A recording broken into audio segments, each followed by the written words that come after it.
비슷했던 그러나 달라진 이런 제목으로 은혜를 나누겠습니다. 지난주가 이제 부활절이었죠.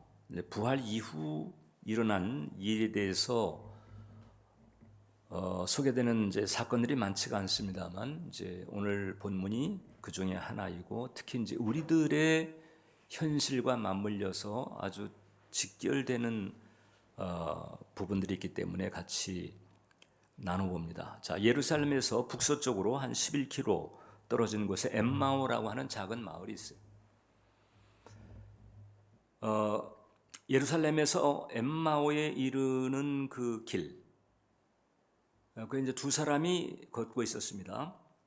예수님께서 부활하신 날이었습니다. 글로바와 무명의 제자 한 사람이 같이 낙심한 마음으로 낙향을 하고 있었습니다. 근데 이제 그네들이 이렇게 낙심한 상태에서 낙향하던 그날은 하나님 나라에서 축제의 날이었죠. 왜냐하면 예수님께서 부활하신 날이었기 때문에 그렇습니다. 자, 예수님의 부활. 이것은 이제 죄와 사망의 권세를 정리했다는 뜻이거든요. 저주의 문제도 정리가 된 것입니다. 창조주와 인간 사이에 그 두터운 장벽처럼 서 있었던 죄가 이제 무너지고 창조주 하나님과 인간 사이에 그 불화가 사라지면서 화평케 될 수 있는 길이 열린 날입니다. 하나님 나라에서는 삼위 하나님도 그리고 천사들도 기뻐했던 그런 날인데 그 예수님의 제자였던 이 두 사람은 지금 슬픈 빛을 띠고 낙향하고 있는 거예요. 왜 슬펐을까? 이게 이제 문제인데 이게 이제 오늘날 우리들하고 형편이 비슷하다는 얘기예요. 무슨 얘기? 예수님에게 이제 모종의 기대를 걸었는데 그 기대가 무산되니까 실망을 하고 아이고 혹시 했는데 아니네 이렇게 하면서 멀어져 갔다는 얘기입니다. 이게 이제 첫 번째 우리들과 비슷한 모습인 거예요. 이 두 제자 뭔가 있겠지 하며 예수님의 공생애 중에 예수님을 따랐던 사람들이었습니다. 그러다가 이제는 어떻게 됐느냐? 예수님 십자가에 사실 무기력하게 처형당하는 그런 모습을 보고 또 이제 죽었다는 소식도 들었잖아요. 아리마대 요셉의 안치가 됐다는 소식도 들었을 가능성이 있습니다. 왜냐하면 지금 예수님께서 부활하신 날 사실 제자들 있는 곳보다도 먼저 나타나셨다는 거잖아요. 그러니까 예수님께서 신경 썼던 제자였다고 볼 수가 있습니다. 근데 이네들은 이제 실망을 하고 예루살렘을 벗어나고 있습니다. 예루살렘 하게 되면 성전이 있고 혹은 소명이 있고 그런 그 상징성이 있는 곳인데 그곳에서 멀어졌다. 이제 소명을 잃어버렸다. 혹은 열정을 잃어버렸다. 이렇게 말할 수 있습니다. 자, 우리 자신에게 물어볼 필요가 있습니다. 지금 내가 신앙의 길을 가고 있는데 지금 그 길을 가는 나는 지금 기쁜가 혹은 슬픈가? 기쁨 쪽인가 혹은 슬픔 쪽인가? 그래도 어떤 분위기가 있잖아요. 선이 아주 기쁘거나 아주 슬프지 않아도 어떤 선에 있어서 기쁨 쪽으로도 기울어 있는 상태가 있을 수 있고 슬픔 쪽으로 기울어진 상태가 있을 수 있는데 지금 여러분들의 영혼의 상태는 어떤가? 이 지금 엠마오를 향하고 있는 두 제자는 다름 아닌 우리입니다. 예수님을 쫓았지만 기쁨이 없는 거예요. 왜 그 기쁨이 없을까? 이제 예수님께서 이네들에게 나타나셔서 그 이유를 말씀합니다. 25절을 보니까 이 미련하고 선지자들이 말한 모든 것을 마음에 더디 믿는 자들이요. 말씀이죠. 말씀을 더디 믿었다 하는 거예요. 이게 바로 신앙의 길을 가면서 기쁨보다 슬픔이 앞서는 이유입니다. 확신보다도 자기 연민이 앞서는 이유입니다. How slow of heart to believe. 이 믿는 데에 더디다, 느리다라고 하는 것이죠. 유진 패터슨은 메시지 성경에서 이 대목을 이렇게 풀었습니다. 왜 이렇게 단순하게 좀 믿지 못하느냐, 이런 얘기를 했습니다. 여러분, 예수님의 그 십자가 사건과 그 다음에 이 부활은 생뚱맞은 사건이 아니에요. 전혀 제자들에게 암시 없이, 힌트 없이 갑작스럽게 솟아난 사건이 아니고 이미 여러 차례 예고된 사실이다. 마태복음 17장에도 보면 갈릴리에 모일 때에 예수께서 제자들에게 이르시되 인자가 장차 사람들의 손에 넘겨져 죽임을 당하고 십자가 사건이죠. 제3일에 살아나리라, 부활입니다. 갈릴리, 즉 공생애 중에 이미 언급을 하신 거예요. 그리고 제자들이 또 매우 근심했다고 그랬습니다. 자, 그렇다면 이제 제자들이 예수님의 말씀을 잘 믿었다면 어떻게 되느냐? 이제 사흘째를 기다려야 되는 거죠. 제3일 만에 살아나리라 했으니까 사흘째 딱 자정 넘어가면서부터 아예 무덤 문 앞에 딱 장사진을 치고 부활하실 예수님을 맞을 준비를 했어야 되는 거예요. 잘 믿었다면 그렇게 되는 거죠. 근데 제자들은 이제 십자가를 보고 다 끝장났다 생각하고 뿔뿔이 흩어져 버립니다. 왜 그렇게 얘기를 했는데도 왜 이런 일이 벌어졌나? 자기 생각 혹은 자기 기준 혹은 자기 기대감, 이 자기, 이게 이제 가득 찬 마음 때문인 것입니다. 제3의 십자가와 부활에 대해서 언급했는데 제자들이 매우 근심했다고 그랬잖아요. 왜냐하면 죽임을 당한다는 사실에만 꽂힌 거예요. 그러면 안 되는데, 그러면 우리가 뭐가 돼? 우리의 소망은 뭐가 돼? 거기에만 꽂혀가지고 그래서 근심을 했다고 봐야죠. 상식이 앞선 것입니다. 육신적 욕망이 앞선 것입니다. 혹은 꼭 욕망이 아니라 할지라도 오랜 세월 이게 결국 굳어진 완고함, 이것이 앞서 버린 거예요. 그래서 이제 관심은 있는데 그런데 믿지는 않는 거예요. 부인하지는 않습니다. 그런데 시인하는 것도 아닙니다. 일단 나와 관계된 무언가가 작동되지 않으면 사실상 더디 믿는, 결국은 안 믿는 이제 이런 단계에 있게 되는 거예요.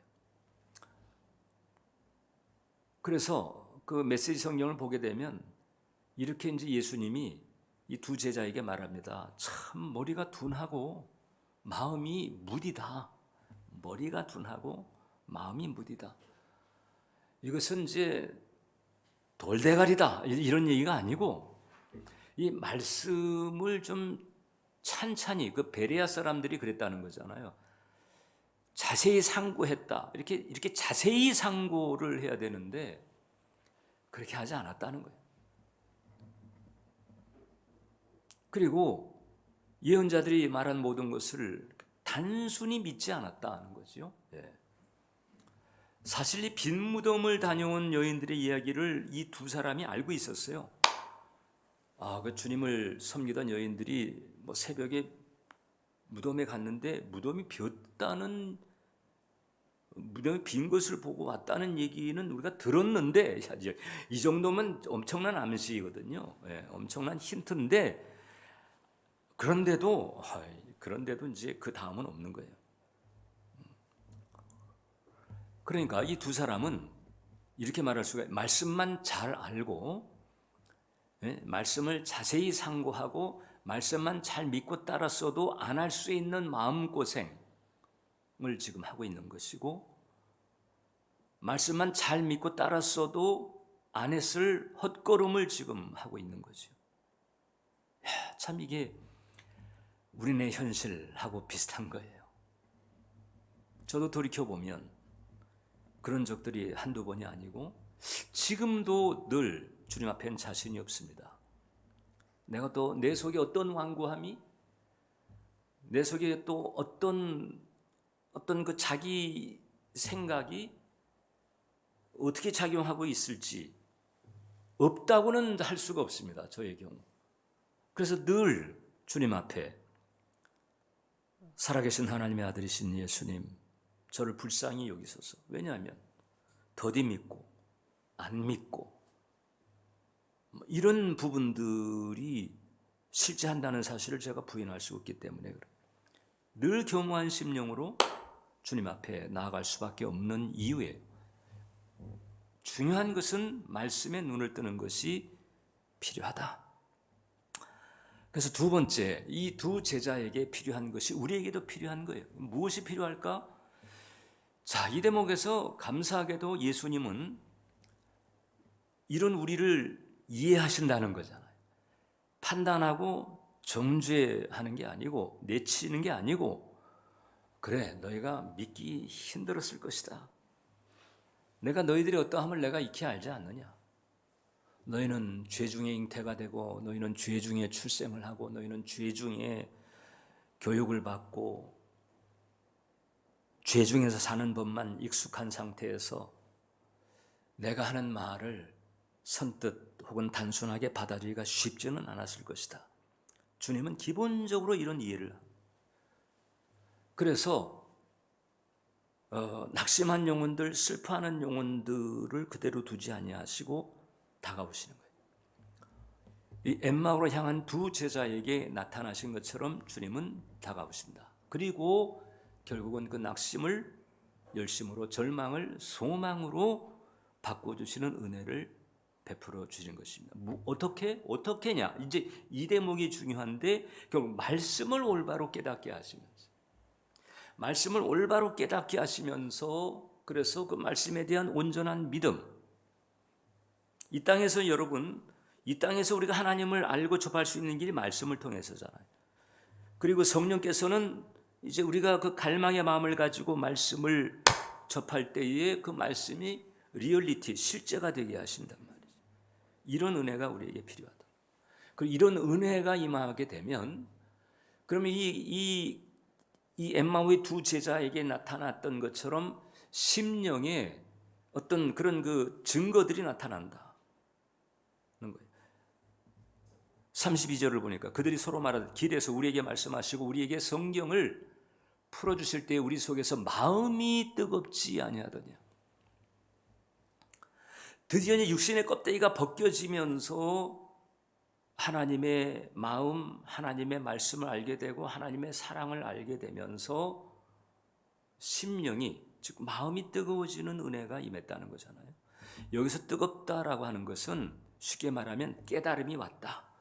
마치 환해지는 것 같은 깨달음이 왔는데, 근데 그 깨달음이 어떤 깨달음이냐? 단순히 어떤 지적인 깨달음만이 아니고 거기서 이제 이 사랑의 터치도 오게 되는 거잖아요. 그래서 이게 이제 지적인 깨달음과 함께 아가페 사랑의 터치가 오게 되니까 마치 멀리 떨어져 있던 그 사랑하는 남녀가 이제 모처럼 만난 것과 같은 그런 무드가 생기는 거예요. 마음이 깨달음과 사랑에 빠지는 상태가 되면서 마음이 뜨거워지는 이런 은혜가 열리는 거예요. 이게 교회사적으로 보면 아주 유명한 사건이, 이제 저도 자주 언급합니다만, 요한 웨슬레의 회심입니다. 요한 웨슬레 목사님, 감리교를 만드신 그 요한 웨슬레 목사님이 이제 그 변화되기 전이죠. 35살 때에 이제 이런 그 뜨거워지는 체험을 합니다. 그때가 목사된 지 10년 차예요. 목사가 되고서 10년이 됐는데도 아직 이 회심에서 오는 은총 이런 감화가 없었던 거예요. 그러다 보니까 주님을 섬기겠다고 정말 열심히 뭐 1, 2, 3, 4, 5, 6, 7, 8, 9, 10, 20 뭐 첫 번째는 뭐 하고 두 번째는 뭐 하고 이렇게 세밀하게 주님을 섬길 요량으로 그렇게 열심히 주님을 섬겼지만 마음속에는 평화가 없어요. 그리고 이제 그 모라비안 신자들을 보면서 마음속에 이런 괴로움을 가지게 되면 어째서 나는 목사이면서도 저 일반 신자들인 저 사람들이 가지고 있는 내적 평화나 위로가 내게 없을까? 왜 이러지? 내가 뭐가 문제지? 그래가지고 그 웨슬레이 일기를 보면 오랜 기간 고민하고 번뇌를 했다는 거예요. 왜? 회의와 불안 때문에. 주님을 이게 모태신앙이고 아버지도 목사고 할아버지도 목사거든요. 그러니까 이 주님에 대한 정보, 주님에 대한 지식, 교회 생활의 디테일 이런 부분은 빠삭합니다. 지금 목사잖아요, 목사. 또 옥스포드에서 신학 공부하고 목사가 된 사람. 그런데 마음속에 계속 고민과 번뇌가 끊어지지 않는 거예요. 회의와 불안이 사라지질 않아요. 그런 상태에서 이제 마음이 이제 가라앉는 거죠. 그러다가 1738년 5월 24일 그 런던 올더스 게이트 거리에 있는 그 모라비안 교도들이 그 사람들은 이제 이 평신도 그 중심의 그 신앙의 길을 갔던 그리고 평신도 선교사들을 세계에 많이 파송했던 그런 경건주의 신앙파들이었죠. 그네들이 모이는 그 집회에 참여했다가 거기서 이제 이 심령이 뜨거워진 은혜를 받습니다. 그때 이제 그 일기에 그렇게 기록해놨어요. 그리스도를 믿는 믿음을 통해 하나님께서 인간의 마음속에 변화를 일으키신다는 내용을 들으면서 이게 뭐 전에 몰랐던 게 아니거든요. 지식적으로 교리적으로는 알고 있었어요. 그런데 믿지는 않았습니다. 아니 믿음이 생기지는 않았던 거예요. 그런데 이날 이상하게 마음이 뜨거워짐을 느꼈고 그리스도께서 나의 죄를 도말하셨고 나를 죄와 사망의 법으로부터 구원하셨다는 확신이 목사되고 10년 만에 생긴 거예요, 여러분.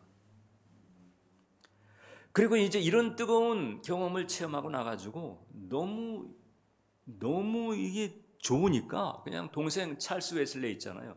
수많은 찬송을 작사 작곡했던 찰스 웨슬레이한테 달려가가지고 찰스야, 내가 지금 믿는다. 내가 지금 예수를 믿어. 내가 예수를 믿는다니까. 이렇게 돼버려.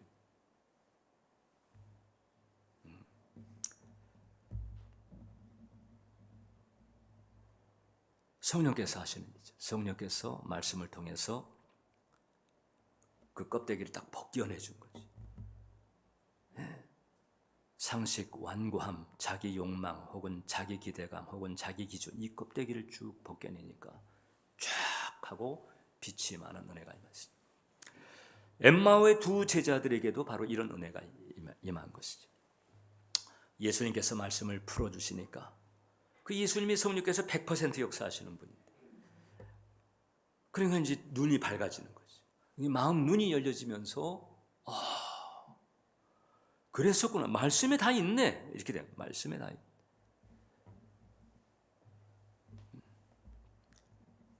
그런데 지금은 이제 예수님께서 하신 일을 성령께서 우리에게 대신해 주십니다.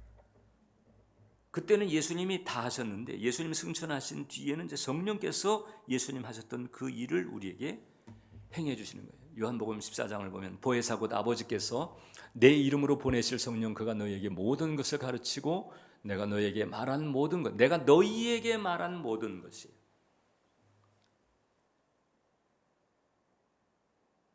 이것을 생각나게 한다는 거잖아요. 이걸 우리가 성령의 조명하시는 은총이라고 합니다.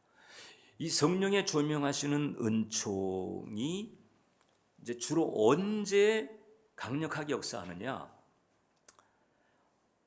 이게 이제 사실 모든 상황 속에서 이런 개연성은 항상 있습니다, 우리에게.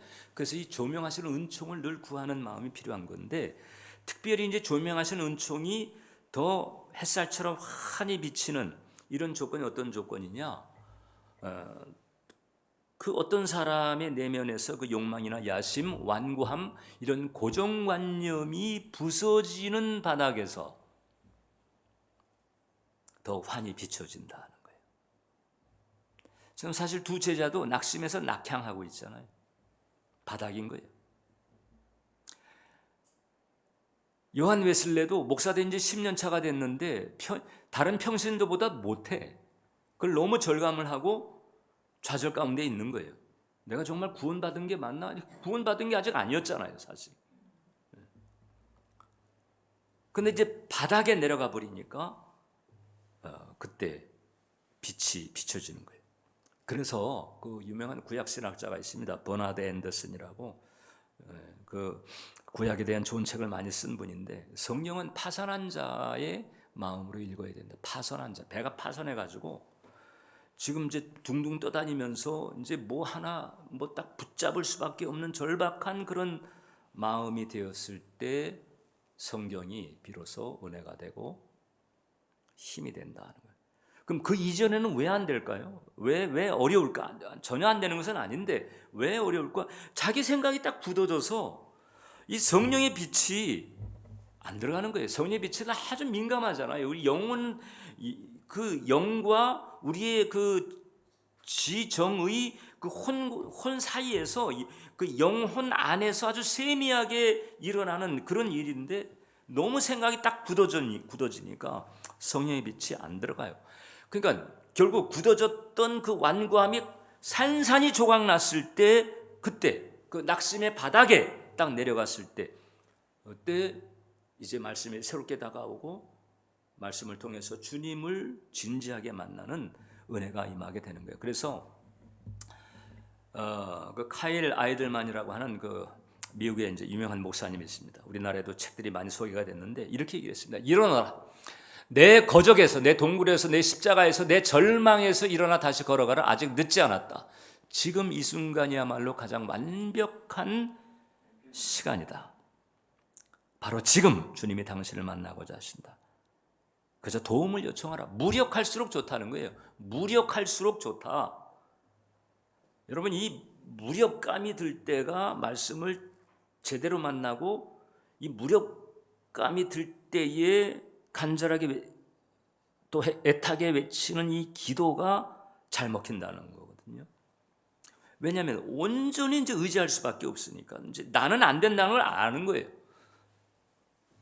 나라고 하는 존재는 이게 뭘 할 수가 없는 존재다. 해봐야 죄를 짓고 허물을 쌓고 이것밖에는 그냥 내가 안 되는구나. 이것을 이제 이 바닥에서 이것을 깨닫게 되는 거거든요. 그때 말씀에 빛이 비춰지는 은혜도, 기도가 응답되는 은혜도 그때 열려지게 된다는 거예요. 왜냐하면 이제 주님을 제대로 알게 되니까. 네, 나의 끝이야말로 주님이 나를 만나 주시는 지점이다. 나의 끝. 나의 끝. 여러분들은 주님을 만났다고 할 수 있습니까?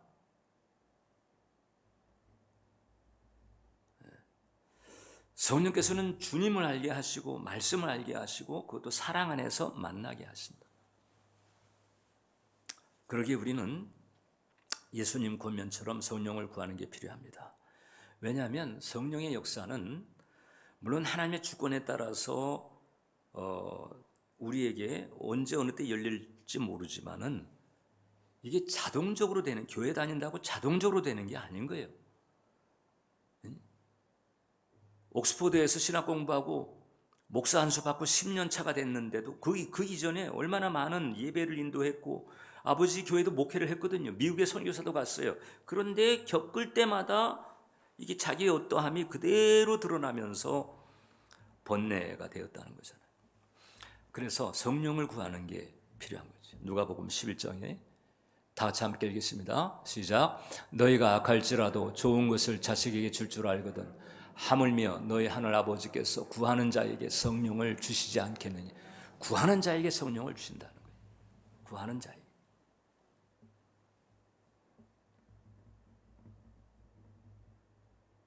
그리고 세 번째 우리가 알아야 될 게 희망은 여전하다. 여러분들이 지금 어떤 상태에 있든지 여전히 희망은 여러분들에게 열려 있다. 에반스라고 하는 그 의사인데 이 사람이 이제 군의관으로 전쟁에 참여했을 때 이제 자신의 그 경험담을 간증을 했습니다. 몽고한이 이제 자기 그 군의관으로서 전투에서 부상당한 그 사병들을 케어를 하는 중에 한 사병이 중상을 입었어요. 병원에 호송되어 왔지만 참 막막한 그런 상태. 오늘 내일 하는 상태인데 이제 그 병사가 이제 그 병상에서 그냥 끙끙 앓고 막 이렇게 돼 있는 상황에서 이제 군의관 한 사람이 지나가더라는 거지요. 그리고선 이 환자를 이제 잠깐 들여다보고는 그렇게 얘기를 했다는, 이 친구 내일 새벽까지만 죽지 않으면 희망이 있어. 그냥 뭐 들으라고 한 얘기도 아니고 그냥 한번 들여다보고 새벽까지만 죽지 않으면 희망이 있어. 그냥 이렇게 얘기를 이제 툭 던졌다는 거예요. 그러니까 끙끙 통증 때문에 신음하던 이 사병이 그 얘기가 이제 귀에 딱 들렸거든요. 그 춥고 긴 밤이었는데 끝까지 버티는 거예요. 내가 이 밤에 내 이 새벽까지만 버티면 내게 희망이 있다고 그랬어. 내가 살 수가 있다고 그랬어. 이거를 그냥 끝까지 붙들고 견뎌낸 거예요. 그리고서는 해가 뜰 때까지 버티고 이제 그 뒤에 이제 회복을 하고 다시 건강을 되찾았다는 그런 얘기를 전했습니다. 희망이 바로 이런 파워가 있어요. 근데 성경은 온통 희망을 담고 있습니다. 이 성경이 우리에게 주어진 것 자체가 희망의 정보인 것이고, 성령을 주신 하나님을 우리가 주라 부르고 아버지라 부르고 이런 것조차도 엄청난 은총인 거예요. 성경은 절대 희망을 담고 있다. 죄사함의 희망이 있고 회복의 희망이 있고 평화의 희망이 있고 치유의 희망이 있고 영원한 생명의 희망이 있고, 성경은 희망을 담고 있어요. 도처에서 희망을 말하고 있고, 그리고 하나님과 이제 마음이 통할 때 그때 희망을 이루시는 하나님의 긍휼이 증거되고 있다. 그래서 우리는 이 성경을 이게 디테일까지 알아야 되고 디테일까지 믿어야 한다. 디테일을 놓치면 안 돼요. 대체적으로 적지 않은 신자들이 이제 성수주의를 하고 교회 생활을 하면 그걸로 안 되겠나, 그런 정도 성의를 보이면 하나님께서도 성의를 안 보이시겠나. 근데 그거는 행위입니다, 여러분. 행위하고 믿음은 달라요. 행위가 믿음에서 나오긴 하지만 행위가 믿음을 대체하는 것은 아닙니다. 그리고 여기서 말하는 믿음은 어떤 지식이나 교리 같은 정보를 아는 것을 말하는 게 아니고 하나님에 대한 신뢰이죠. 인격적인 신뢰. 하나님에 대한 인격적인 신뢰. 이 대목이 이제 믿음인데, 이 믿음은 말씀에서 오는 거예요. 그러니까 이 성경을 이제 디테일까지 믿어야 되는 거거든요. 근데 우리들은 이제 교회 생활 가지고 말씀에 대한 믿음을 대체하려고 그래요. 그리고 이 말씀에 메꿔야 되는 부분은 이제 어떻게 되는가 하니 자기의 기대감 혹은 욕망 혹은 에고스러운 생각으로 거기 이제 메꿔져 있는 거죠. 이런 경우가 많다. 지금 이제 이 엠마오로 내려간 두 제자가 그랬잖아요. 그러니까 그들에게 나타나가지고 예수님께서 하신 말씀이 뭐예요? 선지자들이 말한 모든 것이에요. 모든 것. 여러분들 성경 읽을 때 선지서 한번 읽어보셨어요? 제대로? 이사야, 예레미야 읽어보셨나요? 온전하게 읽어보셨나요? 66권 전체에 대해서 그 디테일을 내가 이 디테일까지 놓치면 안 돼. 이런 마음으로 한번 읽어보셨던가요?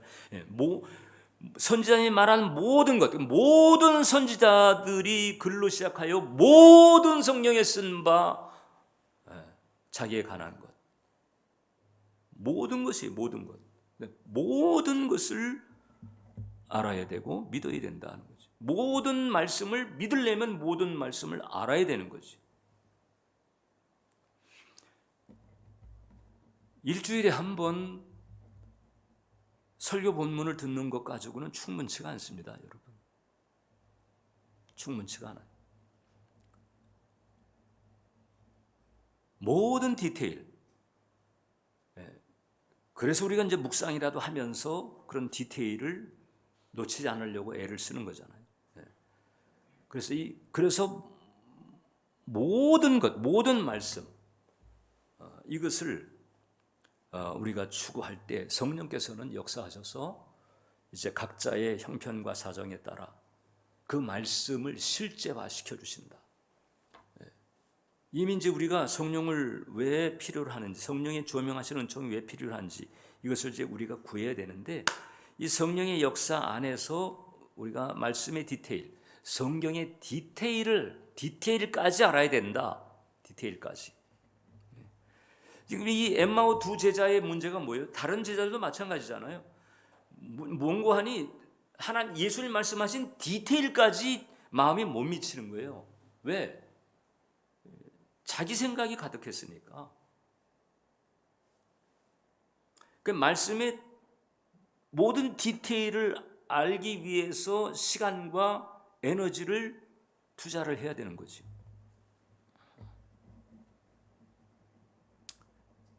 그러면 성령께서 그 말씀이 성취되도록, 실제화되도록 인도하신다.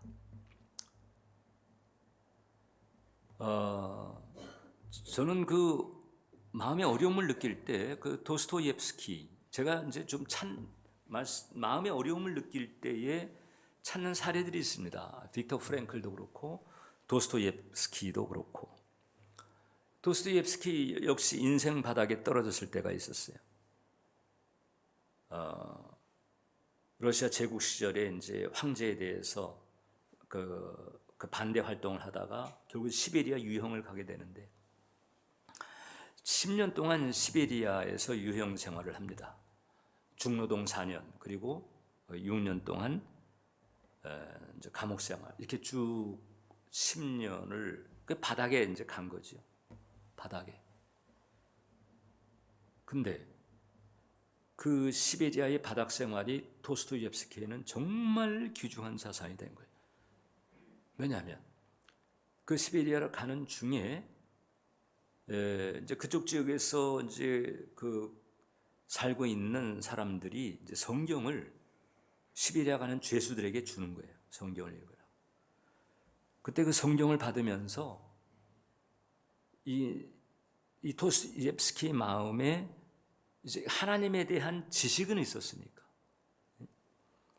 근데 바닥에서 성경을 받으면서 하나님이 나에게 당신을 알도록 새로운 기회를 주시는구나. 이렇게 쫙 왔다는 거예요. 그래가지고 그때부터 그 성경을 붙들고 성경의 디테일까지 알려고 힘을 썼다는 거예요. 그 딸이 있는데 류보프 도스토옙스키라고 이 딸이 있는데 이 딸이 그렇게 정을 했어요. 아버지는 그 소중한 책 성경입니다. 성경을 한 장도 빼놓지 않고 정독을 했다. 한 단어를 깊이 묵상을 했다. 상당 부분은 외우기까지. 그래서 그 성경이 우리 아버지의 모든 작품에 깊이 스며들었다. 여기서 중요한 게 한 장도 빼놓지 않고 정독했고 심지어 한 단어까지 깊이 묵상했다는 거예요. 여러분 성경의 단어는요, 히브리 이 원어가 적어도 한 단어나 한 문장이 너댓 개의 의미를 가지고 있어요. 우리가 일반 영어 단어도 보게 되면 여러 의미가 있잖아요. 근데 성경도 마찬가지거든요. 근데 도스토옙스키는 그걸 그렇게 파고 들어간 거예요.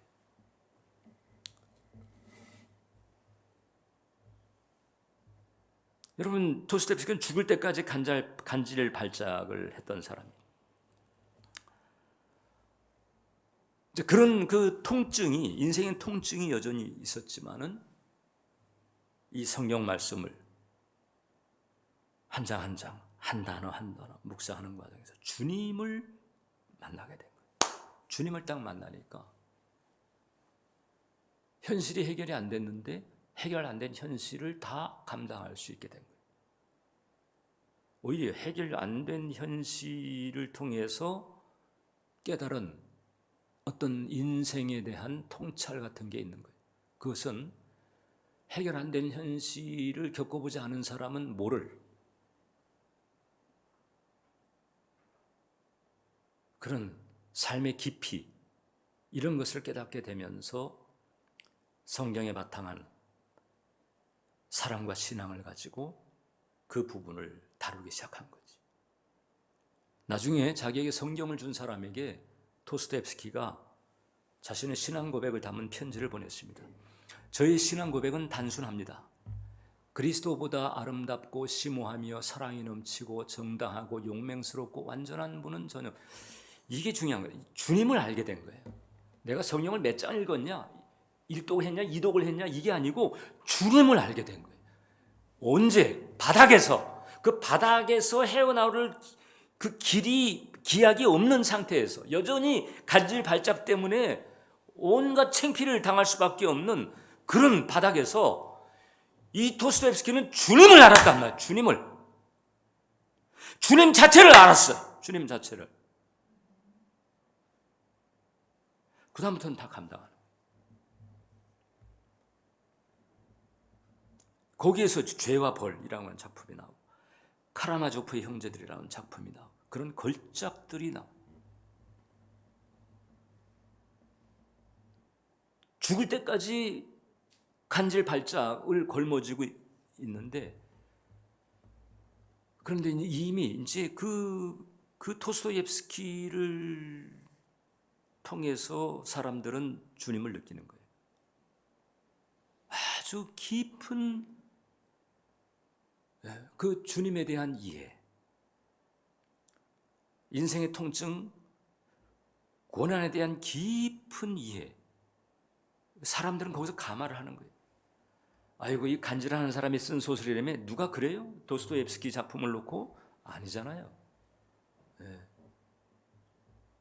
얼마나 존경하고 얼마나 감화를 받고 얼마나 찬사를 보냅니까? 주님을 알아버리니까. 아까 얘기한 그 카일 아이들먼이라고 하는 목사님이 그 나의 끝 예수의 시작이라고 하는 책에서 그런 얘기했습니다. 자기 인생 경험의 무덤, 바로 거기서 우리는 우리 실패를 통해 영광을 받으시는 하나님의 능력과 구속을 만난다. 전과자에서 교도소 사역자로 변신한 척 니콜슨, 노예의 무역을 하다가 회심하고 놀라운 찬송가를 쓴 존 뉴턴, 교회를 무너뜨리기 위해서 동분서주하다가 반대로 교회를 온 세상에 확장시키기 위해서 동분서주하게 된 그건 바울. 이 모두가 다 인생 경험의 무덤에서, 쉽게 말하면 바닥에서 주님을 만나고 주님을 알게 되고 그러면서 온전하게 쓰임 받았다는 거잖아요. 주님은 오늘도 성령을 통해서 그때 그 글로바에게 주셨던 은혜, 웨슬레에게 주셨던 은혜, 그리고 도스토옙스키에게 주셨던 은혜를 오늘도 우리에게 부어주신다. 그런데 말씀의 디테일을 붙잡아라.